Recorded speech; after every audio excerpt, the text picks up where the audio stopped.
Kali ini kita akan bahas alur cerita film berjudul Daddy's Girl. Mengisahkan tentang seorang gadis bernama Zoe yang disekap oleh ayah tirinya bernama John. Kenapa? Karena sang ibu telah meninggal dan John menggunakan hak asuhnya untuk membawa Zoe. Zoe dipaksa untuk ikut serta membantu mencari gadis buruan John, di mana gadis yang dibawa oleh mereka nantinya akan diadili oleh John. Dan semoga sehat selalu buat kalian serta keluarga besar kalian. Oke, kalau gitu langsung aja kita mulai. Let's go.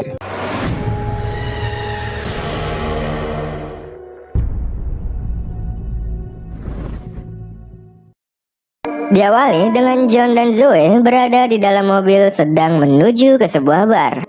Di sana, Zoe melihat seorang wanita dan John memberikan Zoe uang untuk mentraktirnya. Zoe pun menghampiri wanita itu yang bernama Stacy dan mereka pun berkenalan. Lalu Stacy ikut pulang ke rumah John dan Zoe. Terlihat Stacy begitu senang diajak ke rumah mereka. Tak lama mereka pun sampai ke rumah John dan Zoe. Setelah itu John mengajak Stacy ke sebuah ruangan dan meminta Stacy menutup matanya. Sementara Zoe berada di luar. Kemudian John mengambil kamera dan langsung memfoto Stacy. Hal itu membuat Stacy panik, terlebih ruangan yang membuat dirinya ketakutan. Namun sayang, sekarang Stacy tidak dapat pergi kemanapun. Sementara foto Stacy ditempel di dinding bersama korban sebelumnya. Besok paginya terlihat seorang wanita bernama Jennifer meminta tumpangan untuk ke kota, yang kebetulan pengemudinya seorang polisi bernama Scott. Di sana Jennifer melihat selembaran orang hilang termasuk Stacy. Scott pun mengaku bahwa dirinya polisi kepada Jennifer. Akhirnya mereka berdua mengobrol basa-basi untuk menemani perjalanan.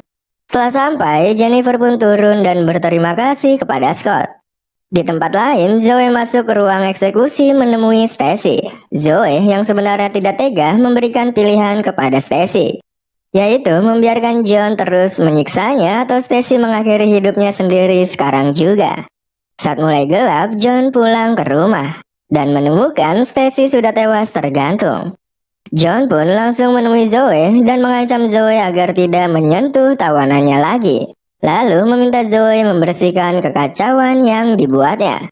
Di sana, John membawakan gergaji mesin dan menyuruh Zoe memotong kaki Stacy. Setelah itu, Zoe tidak sanggup dan dilanjutkan oleh John untuk menyelesaikannya. Besok paginya di kantor polisi, Danny meminta Scott datang ke rumah Nyonya Calhoun yang kaca jendela rumahnya pecah.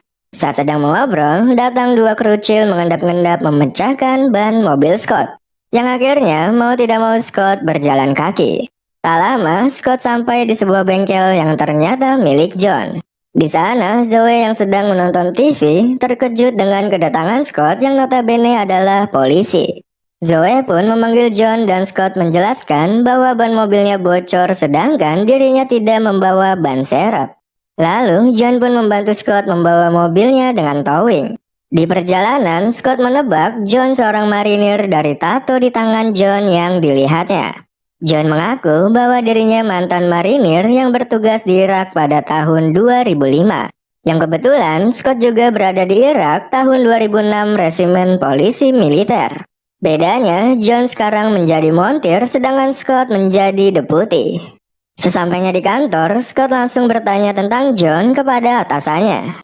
Diketahui bahwa John pindah ke wilayahnya 5 tahun lalu, dan John tinggal dengan pacarnya di pedesaan yang menutup dirinya.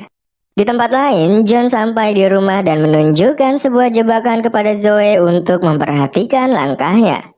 Lalu menyuruh Zoe berdandan karena malam nanti mereka akan berburu kembali. Malamnya saat Scott bersantai, televisi memberitakan tentang kejadian kontroversi di Irak. Hal itu membuat Scott tertarik dan penasaran tentang berita itu termasuk identitas John. Sementara John dan Zoe pergi ke sebuah bar, yang ternyata bar itu adalah tempat di mana Jennifer bekerja. Dan terlihat Jennifer cukup galak dengan seorang pelanggannya yang macam-macam. Setelah memesan, ternyata John sudah bersama dengan seorang wanita di sebelahnya bernama Anne. Lalu Jennifer datang mengantarkan pesanan Zoe. Dan kedatangan Jennifer membuat John berpaling dari Anne sebentar. hingga membuat Anne cemburu karena John berkenalan dengan Jennifer. Jennifer mengatakan ingin mengenal John lebih jauh lain waktu lalu pergi. Tiba-tiba Zoe memanggil Anne untuk duduk di sebelahnya. Dilanjutkan dengan beradu jigong di depan John. Singkat cerita, John dan Zoe berhasil membawa Anne bersamanya ke rumah mereka. Seperti biasa, Anne tampak bahagia di perjalanan. Sesampainya di rumah, Anne diminta menutup matanya sampai diminta untuk membuka matanya. Setelah itu, Anne langsung panik dan ketakutan berada di sarang psikopat. Hal yang pertama John lakukan adalah dengan memberikan kejutan kepada Anne dengan setrum. Zoe yang penasaran mengintipnya dari lubang pintu menyaksikan kelakuan John. Anne juga difoto oleh John untuk koleksinya dilanjutkan dengan bercocok tanam. Di tempat lain, Scott mulai membuka berkas lamanya saat bertugas di Irak. Scott menemukan hard disk dan langsung mengecek filenya di laptop. Di sana, Scott menemukan foto lama John. Paginya, Danny melihat berkas tentang John di meja Scott. Lalu, Scott menunjukkan foto John yang bernama asli Jason Riley, di mana John dipecat marinir tahun 2008 setelah dipenjara 18 bulan karena pelanggaran. Setelah keluar dan mengubah namanya, John pindah tempat tinggal dan menikahi janda satu anak. 2 tahun kemudian, istrinya meninggal dan John mengambil hak asuh Zoe. Di sisi lain, John mengatakan bahwa dirinya akan ke kota dan menyuruh Zoe jangan mendekati Anne. Sebelum pergi, John menemui Anne di ruang eksekusi. Di sana, John melepaskan ikatan di tangan Anne dan mengobati luka di tangannya. Setelah itu, memasang kalung di leher Anne. Sementara Zoe yang bete datang ke bar menemui Jennifer untuk mengobrol. Dan tidak membutuhkan waktu yang lama untuk saling akrab. Lagi asik yang ngobrol, John datang menjemput Zoe untuk pulang. Sesampainya di rumah, John langsung menemui Anne di ruang eksekusi. Di sana, John kembali menyiksa Anne dan Zoe mengintipnya dari lubang pintu. Hal itu membuat Zoe tidak kuat dan pergi ke kamarnya mengambil pistol. Zoe menatapi pistol dan fotonya bersama John yang sudah sobek. Di sana, Zoe menimbang-nimbang keputusannya. Yang akhirnya, Zoe datang langsung mengarahkan pistolnya kepada John. John yang melihat itu tidak ada takut-takutnya, bahkan memasang badannya. Tiba-tiba, Zoe menyuruh Anne membuka mulutnya. Sementara, John pergi dengan kesal karena permainannya dihentikan oleh Zoe. Zoe dengan terpaksa meminta Anne mengakhiri semuanya, karena John tidak akan berhenti memberikan penderitaan kepada Anne. Zoe memberikan waktu 10 detik untuk Anne memutuskannya, yang akhirnya Anne menyerah. Di tempat lain, Scott pergi ke sebuah sekolah untuk menemui kepala sekolahnya. Di sana, Scott ditunjukkan buku tahunan dan terdapat foto Zoe terdiam di pojokan. Kepala sekolah mengatakan bahwa wanita itu bernama Chloe Brand dan turut prihatin dengan apa yang terjadi kepada ibunya. Sementara, John pergi ke sungai untuk membuang pistol yang digunakan oleh Zoe untuk menghilangkan barang buktinya. Saat John sedang mengurus jasad Anne, Zoe terbangun dari tidurnya. Lalu Zoe berhalusinasi melihat Anne di cermin. John yang melihat Zoe muntah langsung menolongnya masuk ke dalam rumah. Kemudian menyiapkan makanan untuk Zoe yang sudah lama tidak makan. Di sana, John ingin pergi ke supermarket untuk membeli stok bahan makanan. Tapi Zoe yang sakit ingin ikut bersamanya. Yang akhirnya mereka berdua pergi ke supermarket untuk membeli stok bahan makanan. Tiba-tiba Zoe melamun sambil memperhatikan seorang gadis bersama ibunya, yang mengingatkannya kepada ibunya yang sudah tiada. Ternyata Scott mengikuti mereka dan menghampiri Zoe dengan memanggilnya Chloe. Lalu datang John melihat Zoe sedang bersama Scott, yang membuat Scott langsung berhenti dan balik badan. Di parkiran, atasan Scott positive thinking dengan menganggap seseorang mengubah namanya dengan berbagai alasan. Sementara John terlihat kesal dengan Scott karena dirinya tidak ingin pindah tempat tinggal kembali. Zoe menentangkannya bahwa dirinya tidak mengatakan apapun kepada Scott. Kemudian John dan Zoe pun langsung pulang menuju rumah mereka. Malamnya, Danny melihat Scott terlihat sangat tertarik untuk mengusut kasus John. Lalu Scott curhat sewaktu dirinya di Irak, di mana Scott berteman dengan seorang wanita yang sudah menikah. Temannya mengikuti konvoi yang disergap oleh oknum, dan rata-rata mereka mati tapi tidak dengan temannya yang selamat. Namun temannya ditangkap lalu dibunuh setelah oknum itu sudah bosan. Di sisi lain terlihat Zoe menaruh kamera di ruang eksekusi. Lalu John datang langsung mengunci Zoe dari luar. Tentu saja hal itu membuat Zoe marah, kesal, panik hingga menangis. Ternyata John mengatakan bahwa itu hanyalah sebuah lelucon. Kemudian meminta maaf kepada Zoe yang terlihat sangat ketakutan.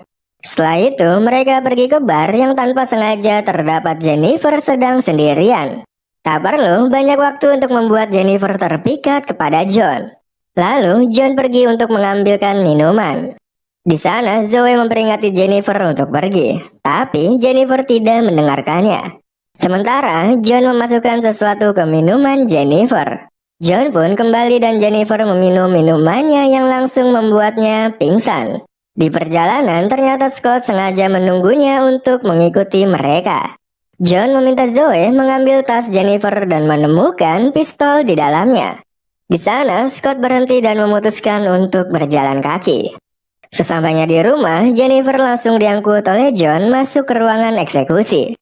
Lalu memfotonya terlebih dahulu, dilanjutkan dengan Zoe yang tiba-tiba menyulut Jennifer hingga terbangun. Setelah itu, John mengambil alih dengan memberikan efek kejut kepada Jennifer. John mengatakan bahwa dirinya adalah pemburu wanita yang mudah diajak kencan untuk menyelamatkan dunia dari hama seperti Jennifer. Sementara Zoe memilih untuk keluar. Sedangkan Scott yang berjalan kaki terkena jebakan yang dipasang oleh John. Lalu datang Zoe menghampiri Scott yang berteriak kesakitan untuk mencoba membantunya. Dan John kembali memergoki Zoe sedang bersama Scott di luar sana. Melihat itu, John langsung memberikan salam olahraga yang membuat Scott pingsan. Jennifer yang sendirian memanfaatkan antingnya untuk membuka gembok yang menguncinya. Sebelum pergi, Jennifer mengambil sebuah pisau. Kemudian John membawa Scott ke ruang eksekusi lalu menemukan Jennifer sudah tidak ada di tempatnya. John terlihat marah dan langsung menghantam Zoe. Di sana John meminta Zoe mengawasi Scott sementara dirinya akan mencari Jennifer. John pergi mencari Jennifer dengan sebuah sniper. Jennifer yang bersembunyi di balik pohon langsung menusuk kaki John lalu pergi secepat mungkin. Sayangnya sniper John tidak ada amunisinya. John memutuskan untuk kembali ke rumah dan memanggil Zoe untuk membantunya. Tiba-tiba Jennifer datang dengan gergaji mesin yang langsung menyerang John. Lalu Zoe datang dengan membawa pistol dan mengarahkannya ke Jennifer.